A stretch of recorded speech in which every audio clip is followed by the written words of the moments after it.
Hello guys, നമ്മൾ cinema പ്രേക്ഷകർ ഏറ്റവും ആകാംക്ഷയോടെ കാത്തിരിക്കുന്ന മലയാളത്തിലെ തന്നെ ഏറ്റവും വലിയ സിനിമകളിലൊന്നായ എമ്പുരാൻ്റെ ഏറ്റവും ദീർഘമുള്ള ഒരു ട്രെയിലറാണ് ഇപ്പോൾ പുറത്തു വന്നിരിക്കുന്നത്. ഏകദേശം 3.5 മിനിറ്റുള്ള പക്കാ പാക്ഡ് ആയിട്ടുള്ള ഒരുപാട് ആകാംക്ഷയും ചോദ്യങ്ങളും സോഷ്യൽ മീഡിയയിൽ ഇപ്പോൾ തീ പിടിപ്പിച്ചുകൊണ്ട് പോകുന്ന നമ്മുടെ എമ്പുരാൻ്റെ ട്രെയിലറിനെ കുറിച്ചുള്ള വിശദമായ കാര്യങ്ങളാണ് ഇന്നത്തെ വീഡിയോയിൽ നമ്മൾ പറയാൻ പോകുന്നത്. ആരാണ് ഈ ഡ്രാഗൺ, ആരാണ് സിനിമയിലെ വില്ലൻ എന്ന ഒരുപാട് ചോദ്യങ്ങളുണ്ട്.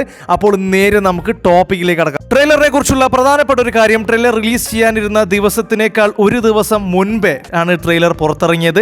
എന്താണ് അങ്ങനെ ഇറങ്ങാൻ കാരണം? ഈ ട്രെയിലർ ലീക്കാവുകയായിരുന്നു. അറിയാത്തവർക്ക് വേണ്ടി പറയാം, ട്രെയിലർ ഒരു ദിവസം മുൻപേ ലീക്കായാണ് നമ്മളിലേക്ക് എത്തിയത്. ഈ ട്രെയിലർ കാണുമ്പോൾ നമുക്ക് ആദ്യം തോന്നുന്നത് ഇതൊരു മലയാള സിനിമയുടെ ട്രെയിലർ ആണോ അല്ലെങ്കിൽ ഒരു ഇംഗ്ലീഷ് സിനിമയുടെ ട്രെയിലർ ആണോ, ആ ലെവലിലേക്കാണ് ഈ സിനിമയുടെ ട്രെയിലർ പൃഥ്വിരാജ് ചെയ്തു വെച്ചിരിക്കുന്നത്. ട്രെയിലർ തുടങ്ങുമ്പോൾ ആദ്യം കാണിക്കുന്നത് ലൈക്ക പ്രൊഡക്ഷൻസിന്റെ ലോഗോയാണ്. ലൈക്ക പ്രൊഡക്ഷൻസ് ഈ സിനിമയിൽ നിന്നും ഒഫീഷ്യലായി പിന്മാറി എന്നുള്ള വാർത്ത നേരത്തെ തന്നെ ഉണ്ടായിരുന്നു. എന്നാൽ ഈ സിനിമയിൽ എന്തെങ്കിലും ഇവർക്ക് ഷെയർ ഉണ്ടോ എന്ന കാര്യം ഇപ്പോഴും സംശയമാണ്. അല്ലെങ്കിൽ നേരത്തെ സെറ്റ് ചെയ്ത് വെച്ചതുകൊണ്ട് അത് തുടർന്ന് വന്നതാണോ, അങ്ങനെയാകാൻ ചാൻസ് ഉണ്ടോ എന്നൊരു ചോദ്യവുമുണ്ട്. പിന്നീട് കാണിക്കുന്നത് ഇടിഞ്ഞു പൊളിഞ്ഞ വീണ ഒരു കെട്ടിടമാണ്. പള്ളി പോലത്തെ എന്തോ എന്നാണത്. മാലാഖയുടെ ചിത്രവും അവിടെയുണ്ട്. ദൈവത്തിന്റെ സാന്നിധ്യം നഷ്ടപ്പെട്ട് പിശാചിന്റെ സാന്നിധ്യം തെളിയിക്കുന്ന ഒരു രംഗമാണ് അവിടെ കാണുന്നത്. പിന്നീട് കാണിക്കുന്നത് PK രാംദാസിനെയാണ്. PK രാംദാസ് അവിടെ ഒരു ഡയലോഗ് പറയുന്നുണ്ട്. എൻ്റെ മക്കളല്ല എൻ്റെ പിന്തുടർച്ചക്കാർ, എന്നെ പിന്തുടരുന്നവരാരാണോ അവരാണ് എൻ്റെ മക്കൾ എന്നാണ്. PK രാംദാസിന്റെ മക്കളെ കുറിച്ച് പറയുകയാണെങ്കിൽ ടൊവിനോ തോമസ് അവതരിപ്പിക്കുന്ന ജിതിൻ രാംദാസ്, മഞ്ജു വാര്യർ അവതരിപ്പിക്കുന്ന പ്രിയദർശിനി രാംദാസ്, പിന്നീട് മോഹൻലാൽ അവതരിപ്പിക്കുന്ന അദ്ദേഹത്തിന്റെ വളർത്തു മകനായ സ്റ്റീഫൻ നെടുമ്പള്ളി എന്നീ 3 പേരാണ്. ഈ ഡയലോഗിൽ തന്നെ അവിടെ ആരാണ് വില്ലൻ എന്നുള്ള രീതിയിലുള്ള ചെറിയൊരു ഹിന്റ്, ഒരു സൂചന നൽകുന്നുണ്ട്. പിന്നീട് കാണിക്കുന്നത് നമ്മുടെ ജിതിൻ രാംദാസ് PKR സ്മൃതി ദിനത്തിൽ കൈകൂപ്പി പക്കാ രാഷ്ട്രീയക്കാരനെ പോലെ നിൽക്കുന്നതാണ്. ജനങ്ങളെ പറ്റിക്കാൻ തയ്യാറായി നിൽക്കുന്ന ചില രാഷ്ട്രീയക്കാരുടെ ഒരുപാട് മാനറിസം അതിൽ നമുക്ക് കാണാം. നമ്മുടെ കേരളത്തിലെയും കേന്ദ്രത്തിലെയും ഒക്കെ ചില രാഷ്ട്രീയ എലമെന്റുകൾ കൂടി കാണിക്കുന്ന ഒരു ചിത്രമാണിത്. IOF എന്ന് പറഞ്ഞ പാർട്ടിയുടെ മീറ്റിംഗും അവിടെ കാണാം. നമ്മുടെ ജിതിൻ രാംദാസ് അവിടെ ഒരു ഡയലോഗ് അടിക്കുന്നുണ്ട്. PK രാംദാസ് ബാക്കി വെച്ചുപോയ യുദ്ധത്തിൽ നമ്മുടെ പാർട്ടിയെയും സംസ്ഥാനത്തെയും നിരന്തരം തളർത്താൻ ശ്രമിച്ചിരുന്നത് മുന്നിൽ നിന്ന് പോരാടിയ ശത്രുക്കളല്ല എന്നതാണ്. അത് തന്നെ ഒരു ഇൻഡിക്കേഷനായി നമുക്ക് കാണാം. ജിതിൻ രാംദാസിന്റെ ലുക്ക് പരിശോധിക്കുകയാണെങ്കിൽ ലൂസിഫറിൽ കാണിച്ചതുപോലെയല്ല, ഈ സിനിമയിൽ കുറച്ചുകൂടി ക്രൂരഭാവവും ഒരു വില്ലൻ ലുക്കൊക്കെ അദ്ദേഹത്തിന് കൊടുത്തിട്ടുണ്ട്.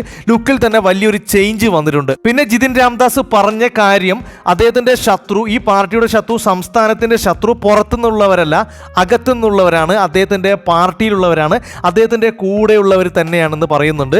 അത് നമുക്ക് വലിയൊരു സൂചനയായി തന്നെ ഇവിടെ എടുക്കാം. അത് സ്റ്റീഫൻ നെടുമ്പള്ളിയാണോ അല്ലെങ്കിൽ മഞ്ജു വാര്യരുടെ പ്രിയദർശിനിയാണോ അദ്ദേഹത്തിന്റെ ശത്രു എന്ന ചോദ്യം അവിടെ ഉയരുന്നുണ്ട്. പിന്നീട് കാണിക്കുന്നത് നമ്മുടെ സുരാജ് വെഞ്ഞാറമൂട് അവതരിപ്പിക്കുന്ന ഒരു കഥാപാത്രം ഒരു സ്റ്റേജിൽ നിന്നും പ്രസംഗിക്കുന്നതാണ്.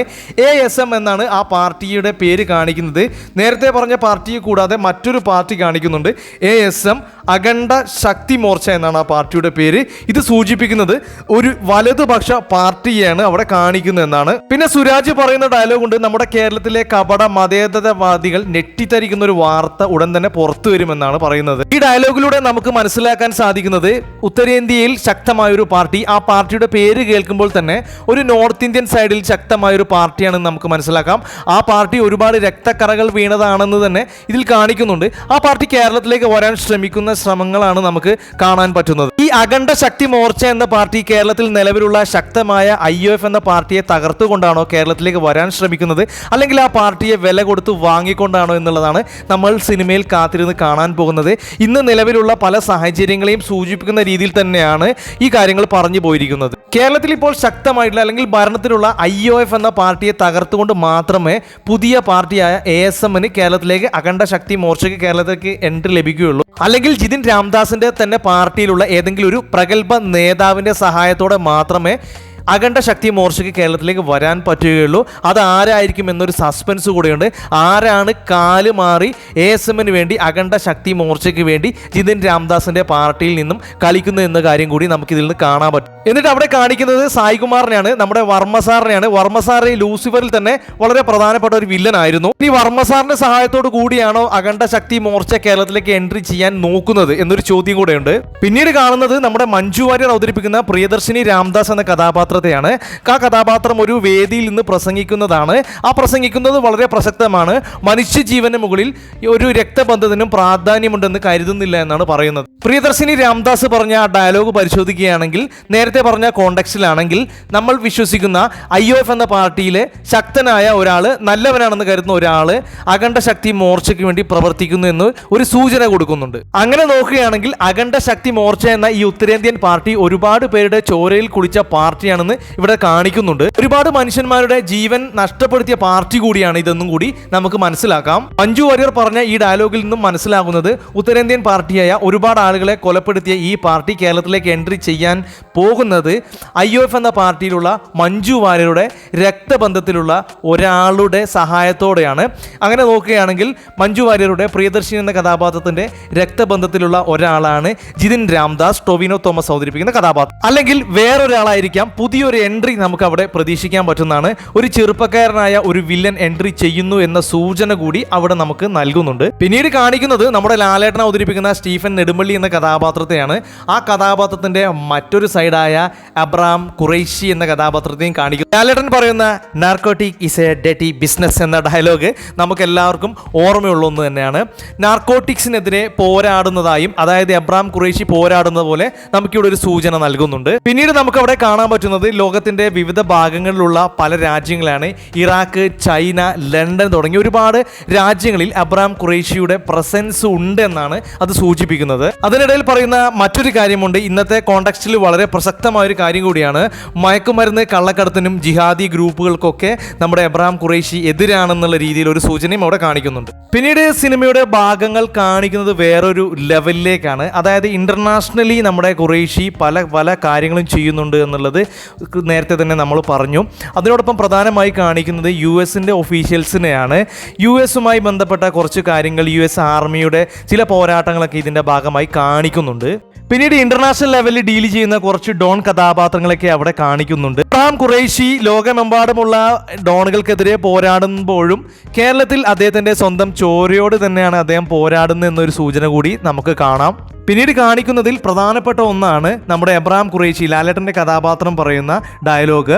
ദൈവപുത്രൻ തന്നെ തെറ്റ് ചെയ്യുമ്പോൾ പിന്നീട് ചെകുത്താനല്ലാതെ വേറെ ആരെയാണ് ആശ്രയിക്കുക എന്നുള്ള രീതിയിൽ പറയുന്നുണ്ട്. അതായത് ദൈവം എന്ന് പറയുമ്പോൾ PK രാംദാസ് ആണ്. PK രാംദാസിൻ്റെ പുത്രൻ എന്ന് പറയുന്നത് ജിതിൻ രാംദാസ് ആണ്, ടൊവിനോ തോമസ് അവതരിപ്പിക്കുന്ന കഥാപാത്രം. അത് നമുക്കൊരു ഇൻഡിക്കേഷൻ നൽകുന്നുണ്ട്. അതായത് ജിതിൻ രാംദാസിനെതിരെ സ്റ്റീഫൻ നെടുമ്പള്ളി തിരിയുന്നു എന്നൊരു സൂചന കൂടിയാണ് അവിടെ നമുക്ക് കാണാൻ പറ്റുന്നത്. പിന്നീട് കാണിക്കുന്നതിൽ പ്രധാനപ്പെട്ട ഒന്നാണ് പൃഥ്വിരാജ് അവതരിപ്പിക്കുന്ന സയ്യിദ് മസൂദ് എന്ന കഥാപാത്രം. ഈ സിനിമയുടെ സംവിധായകൻ കൂടിയായ നമ്മുടെ പൃഥ്വിരാജ് സ്റ്റൈൽ ലുക്കിലാണ് എത്തിയിരിക്കുന്നത്. അത് അബ്രഹാം ഖുറൈശിയുമായി, അതായത് ലാലേട്ടൻ അവതരിപ്പിക്കുന്ന കഥാപാത്രവുമായി അടുത്ത ബന്ധം പുലർത്തുന്ന ഒരാളാണെന്ന് നമുക്ക് ഈ ട്രെയിലറിൽ നിന്ന് മനസ്സിലാക്കാൻ പറ്റും.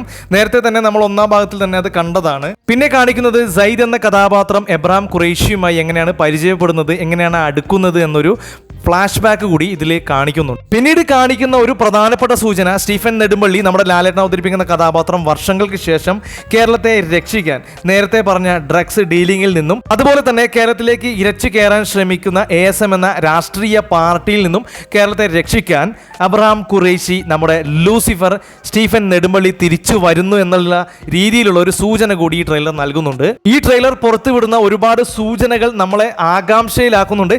അതുപോലെ തന്നെ സിനിമ തിയേറ്ററിൽ പോയി കാണാൻ പ്രേരിപ്പിക്കുന്ന രീതിയിലുള്ള ഒരു മേക്കിംഗ് തന്നെയാണ് പൃഥ്വിരാജ് അടിപൊളിയായിട്ട് പുറത്തുവിട്ടിരിക്കുന്നത്. തീർച്ചയായും ഈ സിനിമ ഒരു മെസ്സേജ് ആയിരിക്കുമെന്ന് ഉറപ്പാണ്. പ്രത്യേകിച്ച് നമ്മുടെ രാജ്യത്ത് നടക്കുന്ന പല കൊള്ളരുതായ്മകളും രാഷ്ട്രീയ കാര്യങ്ങളൊക്കെ കൃത്യമായി തുറന്നു കാണിക്കും.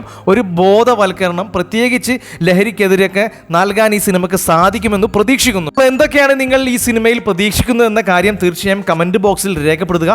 വീഡിയോ ഇഷ്ടപ്പെടുകയാണെങ്കിൽ ചാനൽ സബ്സ്ക്രൈബ് ചെയ്ത് സപ്പോർട്ട് ചെയ്യുക. മറ്റൊരു വീഡിയോയുമായി വീണ്ടും കാണാം. Thank you for watching only for roasting.